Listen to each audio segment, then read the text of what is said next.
था और अभी तक क्या प्राथमिकी दर्ज करने में क्या चल रहा है? ईसीएल सुरक्षा को हमें सूचना मिली कि जामताड़ा जिले के कास्ता इलाके में कोयले का अवैध उत्खनन चल रहा है और इसी के मद्देनज़र हमने एक टीम बनाई और हम लोग कास्ता इलाके में दिनांक 22 जनवरी को करीब रात 9:50 पे पहुँचे, जहां हमने भारी मात्रा में कोयला देखा और 50 से करीब में कोयला लदे वाहन थे, ट्रक 10 चक्का और अन्य कुछ। इसके बाद हमने उन ट्रक को अपने कब्जे में लिया, करीब 20 ट्रक अपने कब्जे में लिया और साथ ही एसपी जामताड़ा साहब को अनुरोध किया कि वो अपना पुलिस बल देने का कष्ट करें ताकि विधि व्यवस्था में कोई समस्या उत्पन्न ना हो। लेकिन थोड़ी देर बाद ग्रामीण इकट्ठा हो गए और वो बांस की बड़ी बड़ी बल्लियों और पत्थर से ईसीएल के सुरक्षा दल के कर्मियों पर हमला कर दिया, जिसकी वजह से उन्हें इधर उधर छिपना पड़ा। करीब 11:30 बजे के आसपास में एसडीपीओ साहब वहाँ घटनास्थल पर पहुँचे और फ़ोन द्वारा संपर्क होने पर फिर हम लोग एक जगह एकत्रित हुए और करीब तब तक में भी वो सारी गाड़ियाँ निकलवा चुके थे, 15-20 गाड़ियाँ अभी भी लेकिन घटनास्थल पर थी और हम लोग उन गाड़ियों को अपने कब्जे में लेकर पुनः सोचे कि अब इसको जब्ती कर थाना को सुपुर्द किया जाए। लेकिन थोड़ी देर बाद पुनः ग्रामीण इकट्ठा हुए, उन्होंने फिर से ईसीएल के सुरक्षाकर्मी व झारखंड पुलिस बल पर हमला किया और इस बार फिर अपनी जान की सलामती के लिए हम लोग घटनास्थल को छोड़कर वापस नाला थाना पहुंचे। इस दौरान में 20 गाड़ियां जो हमने जब्त की थी उसकी सूची व 3 लोग जो घटनास्थल से हमने पकड़े थे, ट्रक के चालक व खलासी, वो हमने थाना को सुपुर्द किया।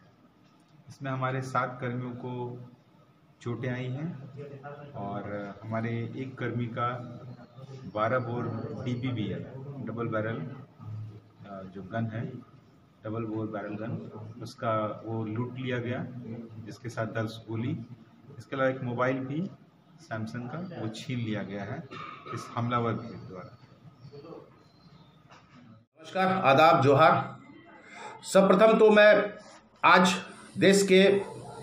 आज़ाद देश के प्रथम प्रधानमंत्री रहे नेताजी सुभाष चंद्र बोस जी की 125वीं जयंती के शुभ अवसर पर देशवासियों को बधाई, शुभकामनाएं। दोस्तों, आज मैं आपके बीच ये बताने के लिए आया हूं कि बीते रात जो घटनाक्रम हमारे क्षेत्र में हुआ है, आपको पता होगा कि नाला विधानसभा में अवैध कोयला का कारोबार फल फूल रहा था। पिछले बार भी इसको मैंने 7 तारीख को बंद करवाया था। डीआईजी महोदय के रेड के बाद में मैंने उनको इन्फॉर्मेशन दिया था, तो डीआईजी साहब आके रेड करके ये सारा कुछ बंद करके गए थे। फिर अचानक ये लोग दोबारा ये कोयला का कारोबार शुरू कर दिया था। बीते रात को पांडवेश्वर जोन के सीआईएसएफ का टीम, जिसमें 2 डिज़ायर, एक रोनाल्ड डस्टर, जाइलो, करीब 6 गाड़ियाँ कास्ता के खदान के पास में आके रुकी थी और वहाँ पे आके ये लोग खदानों का वीडियो बना रहा था। गाड़ी कुछ सीज करने आया था और इलीगल माइनिंग को बंद कराने आया था। इसी समय कुछ जो तत्व हैं, जो बाहर से जो आए हुए हैं, जो बेसिकली जो कोयला जो चल रहा है नाला में, वो पूरा का पूरा ही बंगाल के ओर से लोग आके इसको चला रहे हैं। हमारे झारखंड के कोई लोग इसमें शामिल नहीं हैं। तो बंगाल के कुछ लोग वहाँ पे थे। ये लोग जब सीआईएसएफ लोगों के साथ में हाथापाई हुआ है और इसी क्रम में 2 सीआईएसएफ जो सिपाही हैं उनको काफ़ी चोट लगी है, गाड़ियाँ तोड़-फोड़ की गई है। ये सारा जो घटना हुआ है, इसके पीछे बंगाल का सिंडिकेट, कोयला माफियाओं का हाथ है। और ये जो कोयला जो चल रहा था, ये पूरा का पूरा जो कोयला का जो संचालन जो किया जा रहा था, वो बंगाल के ओर से किया जा रहा था। इसमें लोग जो काम कर रहे थे वो भी सारे बंगाल के थे। जो लेबर आके उतर रहा था वो भी बंगाल का था। जो ट्रैक्टर चल रहा था वो भी बंगाल का था।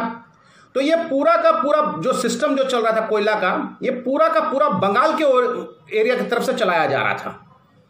मैं इसकी घोर निंदा करता हूं। कल की जो घटना हुई है जिसमें सीआईएसएफ को चोटें आई हैं, सीआईएसएफ के साथ में मारपीट किया गया है, गाड़ियां तोड़ी गई हैं, किसी भी संस्था का, चाहे वो पुलिस विभाग हो, चाहे वो पैरामिलिट्री फोर्सेस हो, चाहे हमारी सेना हो, आप किसी भी सैनिक को अगर मारते हैं तो ये निंदनीय घटना है और मैं इस घटना का पूरा जोर निंदा करता हूं।